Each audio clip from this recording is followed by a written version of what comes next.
안녕하세요. 오늘의 데일리 뉴스레터에 오신 것을 환영합니다. 1. 자주포 포탄의 중요성. 2.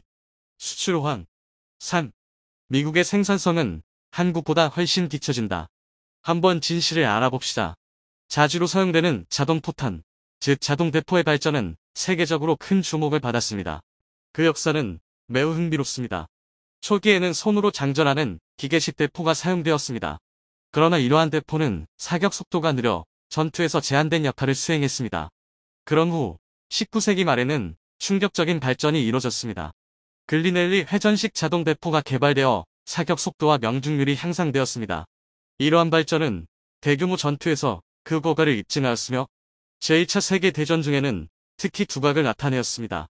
제2차 세계대전 동안 자동대포의 기술은 더욱 발전되었습니다. 이전에는 수동으로 수행되었던 많은 작업들이 자동화되었고 더 빠른 사격 속도와 높은 정확도를 실현하기 위한 다양한 개선이 이루어졌습니다.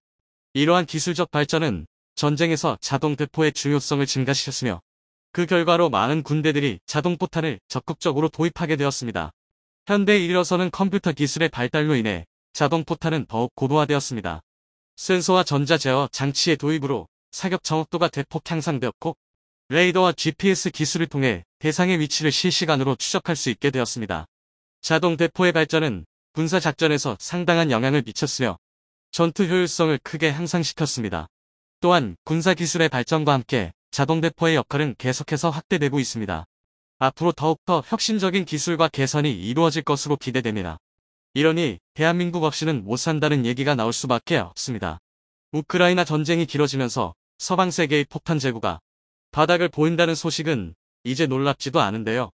그런데 최근 발등에 불이 떨어진 미국과 유럽이 결국 대한민국의 방위산업체를 찾았다는 사실이 밝혀졌습니다. 바로 굴지의 탄약 제조업체 풍산인데요. 이는 바꿔 말해 서방 세계마저 대한민국의 포탄 개발 기술과 제조 속도를 인정하게 되었다는 말이나 마찬가지인데요.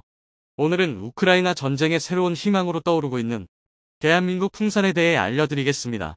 2023년 방산 수출 대박이 시작되었습니다. 다름 아닌 풍산에서 단 한 달 사이 2년치 물량과 맞먹는 5,700만 원 규모의 역대급 방산 수출 계약을 체결한 건데요. 더군다나 풍산이 K2 흑표나 K9 자주포처럼 대형 무기체계도 아니고 포탄과 탄약을 주력으로 한다는 걸 감안하면 가능할 수 없을 정도로 어마어마한 물량이라는 걸 알 수 있습니다. 사실 국내 소요로는 절대 소비할 수 없는 물량인데요. 이로 인해 대부분의 전문가는 대한민국의 탄약이 결국은 우크라이나로 우회 지원되는 것이라 보고 있습니다. 이 정도면 보이지 않는 물밑에서 우크라이나 전쟁의 기반을 떠받치는 게 대한민국이라 해도 과언이 아닌데요. 물론 풍산이 이런 대규모 계약을 맺을 수 있었던 건 사실 우리 군이 평소에도 그만큼 많은 탄약을 필요로 했기 때문입니다. 이는 북한이라는 답도 안 나오는 국가 때문이기도 하지만 동북아 화약고의 한복판이라는 지리적 특성으로 인해 항상 전투 준비 태세를 갖춰야 했기 때문인데요. 단적인 예로 5.56mm 탑만 봐도 150명 규모의 보병 대대급 한 개 부대가 적게는 연간 1만 5천 발에서 많게는 3만 발에 달하는 물량을 소모합니다. 상황이 이렇다 보니 국내 최대 탄약 생산 업체로서 풍산도 이에 발맞출 수밖에 없었는데요. 그런데 지금까지는 우리 군에만 집중되어 있던 풍산의 능력을 세계 여러 국가까지 앞다투며 찾기 시작한 데엔 생산력을 제외하고도 중요한 이유가 있습니다. 제2차 세계대전과 냉전이 끝나면서 유럽은 경쟁적으로 군축에 들어섰고 그 결과 군수품 관련 제조 인프라가 없다시피 한 상태인데요. 이는 포탄 등 탄약 제조 분야에서도 마찬가지였습니다. 대부분의 나라가 적당히 소모품만큼만 탄약을 생산하거나 첨단 폭탄 같은 경우는 수입하면 그만이라고 생각했는데요. 그러나 우크라이나 전쟁이 장기화되면서 상황이 완전히 바뀌어버렸습니다.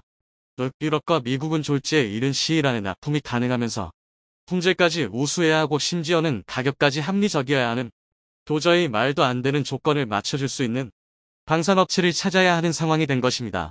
그리고 전 세계에서 이게 가능한 건 대한민국, 그 중에서도 풍산뿐이었는데요. 일례로 대한민국의 국방과학연구소 에드와 풍산 그룹이 개발 중인 감만 봐도 대한민국 포탄이 얼마나 뛰어난 수준인지 알 수 있습니다. 감은 미국이 개발한 M982 엑스칼리버와 똑같은 곡사포형 유도 포탄인데요. 사실 여기까지만 봐도 미국과 동급의 포탄 제조를 입증받은 것이나 다름없지만 실상은 감이 대한민국의 감을 엑스칼리버와 비교할 수준이 아닙니다. 실제로 감에 대해 많은 언론사는 미국과 똑같은 유도 포탄이라고 소개했지만 사실 대한민국이 개발한 감은 미국의 엑스칼리버와는 작동 방식 자체가 다른 더욱 진보된 활공 유도 포탄인데요. 미국의 엑스칼리버가 발사 즉시 카나드라 부르는 앞날개와 꼬리 쪽 핀이 튀어나와 자세를 유지하는 것과 달리 대한민국이 개발한 감은 활공날개와 변칙용 핀을 사용합니다. 그렇기 때문에 감은 다른 국사 포탄과 달리 수직에 가까운 고각으로 발사하는데요. 이후 감은 활공 비행을 통해 자체적으로 경로를 조정하며 표적을 타격합니다. 이 덕에 감의 사거리는 기존 곡사포의 2배가 넘는 무려 100km에 달합니다. 반면 엑스칼리버는 기술 실증용으로 제작된 M1299 에르카이 155mm 58구 경장 주포에서 발사되었을 때만 받으시 70km를 넘을 수 있었는데요. 이것만 봐도 감 100km가 얼마나 괴물 같은 성능인지 짐작할 수 있습니다. 그런데 심지어 이뿐만이 아닙니다. 명중률도 타의 추정을 불허하는데요. 일반적으로 현대 야포의 사격은 발사 궤도에 영향을 주는 외부 요인이 너무나 많기 때문에 상당히 복잡한 계산 과정을 거치게 됩니다. 하지만 그럼에도 불구하고 수십 킬로미터에 달하는 긴 사정거리의 특성상 포탄으로 적을 직접 타격한 건 불가능합니다. 이 때문에 적포탄 낙하 시 포탄이 떨어진 구멍에 엎드리면 살 수 있다는 말이 나오는 건데요. 아무리 정밀한 사격을 가해도 한번 타격한 곳에 똑같이 포탄을 떨어뜨린다는 건 불가능한 일이기 때문입니다. 이로 인해 포격의 기초는 사양속이라고 부르는 지역 파괴 방식을 기본으로 삼는데요. 사양속은 일정 구역을 설정하고 피해 반경을 중첩해 해당 구역을 초토화하는 사격 방법을 말합니다. 예를 들어 사문의 K9 자주포로 155mm 고폭탄을 이용한 사양속 사격을 실시할 경우 50m의 피해 범위를 가진 고폭탄을 25m씩 중첩시켜 사격하는 방식을 말합니다. 이쯤이면 사실상 맨몸으로 포탄 낙하 지역에서 살아남는 건 기적이나 다름없는데요. 하지만 활공유도 방식인 감의 개발로 상황이 완전히 달라졌습니다. 그도 그럴 게 감은 시험 발사에 사용된 포탄 중 50%가 6m 이내, 95%가 10m 이내에 적중하며 관계자들을 경막하게 만들었습니다. 오죽하면 감의 시험 사격이 성공적으로 끝난 이후 대다수 군 전문가들이 이제 포병이 저격을 하는 시대가 왔다라고 평가했는데요. 이는 미국 엑스칼리버와 비교해도 5% 이상 높은 명중률이었습니다. 이 정도면 왜 저격이라는 표현을 사용했는지 알 것 같은데요. 게다가 감은 정말 저격수처럼 역추적도 불가능합니다. 그 이유는 감이 포물선 방식의 궤도 비행이 아닌 활강 방식의 자유 비행을 하기 때문인데요. 자주포를 포함한 현대 곡사포는 이름처럼 과거부터 현재까지 포물선을 그리며 비행하는 방식이었습니다. 하지만 이런 방식은 기술이 발전하며 대포병, 레이더와 같은 원점 10배 장비가 등장하자 적 포병이나 미사일 등에 단격당할 위험이 굉장히 커졌는데요. 이로 인해 현대 포병 운용은 슈덴스콧, 히트앤런이 기본 전술이 되었습니다. 그러나 감은 일단 수직에 가까울 만큼 고각으로 높이 쏘아주기만 하면 정해진 표적까지 알맞어 자유 비행을 하기 때문에 궤도 추적을 이용한 원점 식별이 불가능합니다. 이뿐만 아니라 사거리도 100km를 넘어서 현존하는 어떠한 대포병 레이더로도 추적이 불가능한데요. 즉 감을 통해 포병의 진지 이동을 극단적으로 줄일 수 있고 이는 보다 적극적인 화력 지원으로 이어질 수 있습니다. 세계 어느 나라보다 많은 양의 자주포를 보유한 대한민국의 상황에서 이보다 확실한 화력 증감은 또 없는데요. 더군다나 감은 가장 유사한 무기체계인 미국 엑스칼리버가 8천만 원인 것에 비해 약 절반인 3,500만 원 수준입니다. 게다가 이조차도 개발 완료 후 양산에 들어가면 더욱 떨어질 것이 분명한데요. 물론 3,500만 원이라는 가격이 일반적인 포탄에 비해 매우 높은 가격인 것은 분명하지만 반대로 말하면 포탄 한 발로 수십억 원을 호가하는 미사일의 역할을 대신할 수 있다고 생각하면 오히려 심각할 정도로 싼 가격입니다. 이처럼 대한민국 풍사는 생산 속도와 동시에 압도적인 실력까지 갖추고 있는데요. 하지만 고화력 무기체계에는 자주포만 있는 게 아닙니다. 풍사는 적어도 포탄 제조 기술에서만큼은 과거부터 지금까지 세계 최고 수준의 기술력을 유지해왔고 이는 탄약체계 전반에서 뛰어난 실력을 유지했기 때문입니다. 실제로 21세기 풍산의 포탄 제조 기술력을 대표하는 게 곡사포원감이라면 과거부터 풍선의 명성을 높이기 시작한 건 날개만 정 분리철 갑탄 엣즈, 속칭 날탄이라 부르는 전차 포탄인데요. 중대급 폭격기, 보병소대 공격 헬기, 말도 안 되는 별명이지만 지금 우크라이나 전쟁에서 드론의 위상입니다. 젤렌스키 대통령이 이토록 위험한 시기에 F-16을 지원받기 위해 해외 순방에 나선 것만 봐도 알 수 있듯이 우크라이나군과 러시아군 양측 모두 공군 전력이 저열한 수준이기 때문인데요. 하지만 이런 상황임에도 우크라이나군은 아주 놀랍고 단순한 방법으로 효과적인 대드론 방공망을 구축하고 있습니다. 이것이야말로 대한민국이 보고 배워야 할 점인데요. 그런데 문제는 이게 한국 입장에서는 말처럼 쉬운 일이 아니라는 것입니다. 오늘은 우크라이나군의 기막힌 대드론 전술과 대한민국이 추구하는 차기 대드론 요격 무기체계에 대해 알려드리겠습니다. 미국은 일찌감치 드론의 가능성을 알아보고 우크라이나군의 스위치블레이드 자폭 드론을 700개나 지원했습니다. 흥미로운 건 그렇다고 스위치블레이드가 놀랄만큼 엄청난 스펙의 무기도 아니라는 것입니다. 스위치블레이드는 대인용 모델인 스위치블레이드 300을 기준으로 공격 범위는 고작 10km, 작동 시간은 15분에 불과한데요. 더군다나 길이는 약 50cm의 구경은 76mm밖에 안 됩니다. 그러나 우크라이나 전장에 투입된 스위치블레이드는 기대 이상의 전과를 올리고 있습니다. 실제로 우크라이나군은 이 스위치블레이드를 이용해서 러시아군 탱크나 FSB 요원을 암살하는 장면을 공개하기도 했는데요. 여기서 주목해야 할 건 스위치블레이드의 가격이 약 766만원에 불과하다는 것입니다. 반면 러시아군의 주력 전차인 T-72는 전차치고 굉장히 저렴한 편이지만 그런데도 1대당 가격이 20억 원에 육박합니다.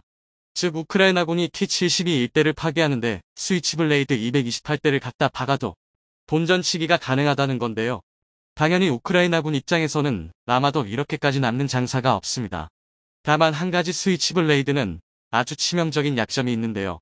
바로 미국이 지원한 물량이 고작 700대에 불과하다는 것입니다. 스위치블레이드는 자폭 드론이기 때문에 당연히 회수하는 게 불가능한데요. 게다가 앞서 말했듯이 작전 시간도 15분 남짓으로 아주 짧기 때문에 한번 출격하면 죽이 되든 밥이 되든 공격을 단행할 수밖에 없습니다. 이로 인해 군사 전문가들은 우크라이나군이 대부분의 스위치블레이드를 소모했을 것이라 보고 있는데요. 실제로 제대로 된 군사용 자폭 드론을 사용하고 있는 건 우크라이나군보다 러시아군 쪽이 더 많습니다. 단적인 예로 샤헤드 136과 잘란 란쳇이 대표적인데요. 샤헤드 136은 전장 3.5m, 전폭 2.5m, 탄두 중량만 30-50kg에 작전 반경은 1800에 2500km에 달하는 제법 큰 중형 드론으로서 전술 미사일과 함께 우크라이나의 에너지 인프라를 주로 타격하고 있는데요. 반면 란쳇은 전장 1.6m, 탄두 중량 3kg의 비교적 작은 드론입니다. 타격 범위는 약 5km, 작동 시간은 40분으로 스위치블레이드보다 장시간 운용할 수 있어서 우크라이나군 기갑부대나 포병을 공격하는 핵심 무기체계입니다. 이러니 드론을 보고 중대 폭격기라는 표현이 나올 수밖에 없는 건데요. 전쟁을 통해 진화하고 있는 건 러시아군도 마찬가지입니다. 물론 그렇다고 우크라이나군이 손 놓고 당하고만 있는 건 아닙니다. 우크라이나군이 러시아군의 자폭 드론에 대응하는 방법은 크게 두 가지인데요. 우선은 눈에는 눈, 이에는 이입니다. 드론에는 드론으로 대응하는 것이죠. 그리고 바로 여기서 드론의 무서운 점이 등장합니다. 드론은 군용이나 민간용이나 위력면에서 별 차이가 없다는 건데요.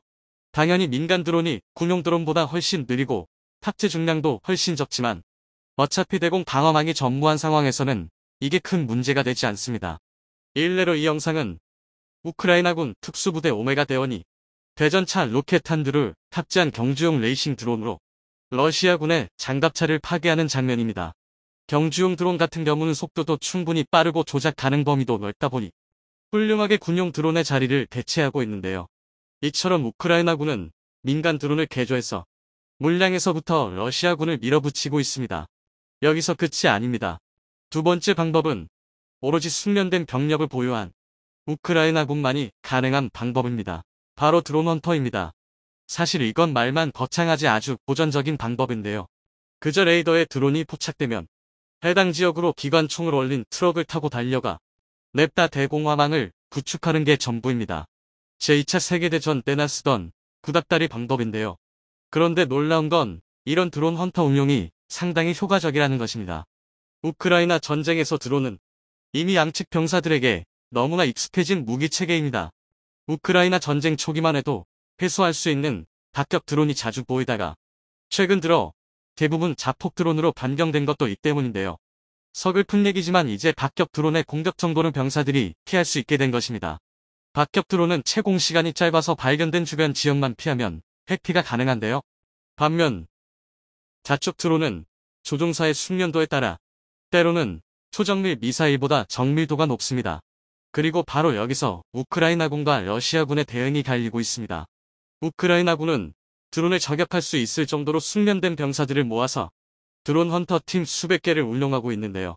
채공 중일 때 비교적 느린 드론의 약점을 이용해서 대공화망을 구축하는 것입니다. 물론 이게 가능한 이유는 전시 상황이라 민간인 피해가 생길 확률이 적기 때문도 있습니다. 사실 대한민국도 바로 이 도비탄 때문에 아주 효과적인 드론 격추 방법을 포기해야 했는데요. 이른바 어헤드탄입니다. 시한신관에 장착한 포탄에 수백 개의 텅스텐 자탄을 탑재해서 효과적으로 드론을 격추하는 신개념 대드론 무기체계입니다.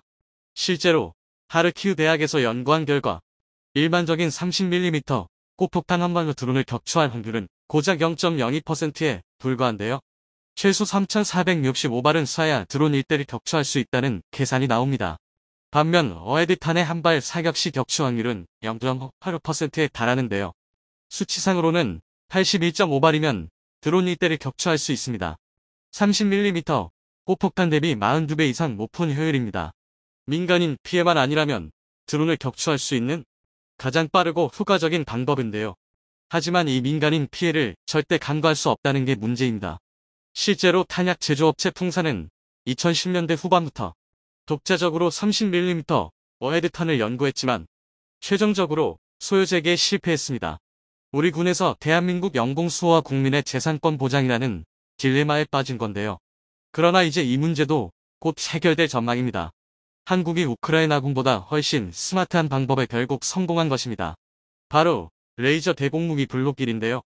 지난 1월 국방과학연구소 에든 레이저 대공무기 블록 1의 개발 완료를 선언하고 이번 달 최종 테스트를 진행 중입니다. 관계자에 따르면 요격 시험 결과 책받침 크기의 물건까지 다 잡아냈다고 하는데요. 실제로 레이저를 이용한 드론 격추 방법은 미국, 이스라엘 등에서 실전에 적용하고 있는 방식입니다. 예를 들어 아이언빔 같은 경우 20kW급 출력으로 이스라엘 영공을 방어하고 있는데요. 한국의 레이저 대공무기 블록 1은 출력은 같지만 사거리는 더 긴 것으로 알려져 있습니다.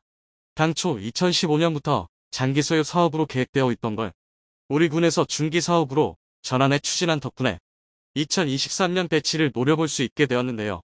다만 아직 치명적인 문제는 레이저 대공무기 블록 1의 예산이 연구개발에만 책정되어 있다는 것입니다. 양선을 위해선 최소 1조 원 이상의 예산이 필요할 것으로 보여지는데요. 하지만 이제 드론은 적성국의 적대행위뿐만이 아니라 결국 노르웨이가 이해하기 힘든 결정을 내렸습니다. 잠고 끝에 악수 둔다라는 말이 딱 맞아떨어지는데요. 지난 2월 4일 국방부는 노르웨이 차기 전차 도입 사업에 레오파르트2가 최종 선정되었음을 밝혔습니다. 그동안 노르웨이 수출에 상당히 긍정적인 지표가 많이 보였던 걸 생각하면 아쉬운 결과인데요. 그러나 나름의 성과도 있습니다. 국방부의 발표는 K2 흑표가 레오파르트2와 동등 이상임을 노르웨이 정부로부터 인정받았다로 요약할 수 있는데요. 이는 성능 면에서 결코 K2가 레오파르트2에 뒤지지 않았다는 아주 강력한 증거입니다. 다만 약점으로 지적받았던 유지보수 측면, 정치적 이유 등에서 레오파르트2가 근소하게 앞서들 뿐인데요. 국방부는 오히려 이번 경합을 통해 신생 브랜드나 다름없는 대한민국의 K2 흑표가 톡톡한 홍보 효과를 누렸다고 판단하고 있습니다. K2가 최후의 경합까지 레오파르트2와 맞붙으면서 유럽 전차 시장에서 독보적인 위치에 있던 독일의 자리를 위협하기 시작했다는 건데요. 실제로 위기감을 느낀 독일은 근 80년 가까이 이어져 내려오던 전차 강국 타이틀 지키기 위해 모든 수단을 총동원하기 시작했습니다. 심지어는 모래똥만 함께 온 파트너를 배신하는 불명예까지 기꺼이 감수하는 모습을 보면 독일의 다급함이 피부로 느껴질 정도입니다. 오늘은 독일 전차 산업의 승부수가 될 전차포 업권 계획에 대해 알려드리겠습니다. 현대의 전차포는 크게 활강포와 감선포로 나눌 수 있습니다. 우선 활강포는 현재 세계 각국의 3세대 3.5세대 주력 전차 대부분이 채택한 주포의 형태입니다. 이는 전차의 특수한 목적성과 관련이 있는데요. 이를 알기 위해서는 먼저 왜 전차를 제외한 대부분의 화기에서 당선포를 사용하는지 말아야 합니다. 당장 K9자주포는 물론이거니와 군필이시라면 지겨울 정도로 분해 조립해 보셨을 K2소총의 총열도 마찬가지로 감선포를 사용하고 있는데요. 감선포는 포신 내부의 감선이라 불리는 홈을 파놓은 형태로 포신 후미에서 시작된 감선이 포구 선단까지 정확히 한 바퀴를 이루고 있기 때문에 포탄에 회전력을 부여할 수 있다는 특징이 있습니다. 그리고 이렇게 회전하는 포탄은 공기 저항을 훨씬 잘 극복할 수 있고 탄도선이 만정되어 먼 거리에서도 높은 명중률을 기대할 수 있는데요. 그러나 이로 인한 단점도 있습니다.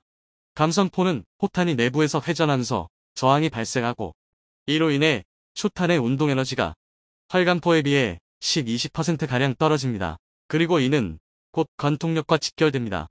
물론 기껏해야 사람의 신체를 관통하는 게 목적인 소화기에는 이게 큰 문제가 아닙니다. 하지만 수십 수백 mm의 장갑을 관통해야 하는 전차에게 관통력 감소는 치명적인데요. 즉 정리하자면 감선포는 사거리를 늘린 대신 관통력을 희생했고 활강포는 관통력을 극대화한 반면 사거리에서는 적당한 타협을 선택한 형태입니다. 하지만 날개 만점 분리철판, 속칭 날탄이 개발되면서 전차 주포 분야에서 당선포는 거의 사장되기 시작했는데요. 화살을 면상시키는 날탄 특유의 형태로 인해 회전력이 가해질 시 탄속이 급격하게 감소했기 때문입니다. 물론 포탄의 회전을 억제하는 슬림 링을 송탄통 주변에 두르면 감선포도 날탄을 발사할 수 있긴 한데요. 그러나 이런 번거로운 과정을 거치느니 차라리 활강포를 탑재하는 게 훨씬 효율적이라는 판단이 내려진 것입니다. 영국의 챌린저이 등을 제외하고 대부분 120mm 활강포를 탑재하고 있습니다. 전차의 목적에 맞게 근거리에서 적을 확실하게 박살내는 전격 필살기를 선택한 건데요. 그러니 이는 바꿔 말해 전차의 관통력이 한계에 도달했다는 것이나 마찬가지였습니다. 실제로 현대 120mm 활강포의 구조는 무려 60년이 넘도록 큰 변화가 없었는데요. 극한으로 관통력을 끌어올리는 구조를 선택한 만큼 다음 세대로 넘어가기 위해선 혁신에 가까운 변화가 필요했던 것입니다. 그런데 이런 상황을 독일이 뒤집어 버렸습니다.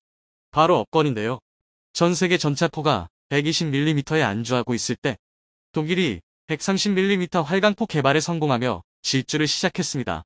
지난 2022년 6월 독일이 유로사토리에서 공개한 신형 KF-51 전차가 괴물전차라는 별명을 얻게 된 결정적인 이유도 바로 51구경장 130mm 활강포 때문이었는데요.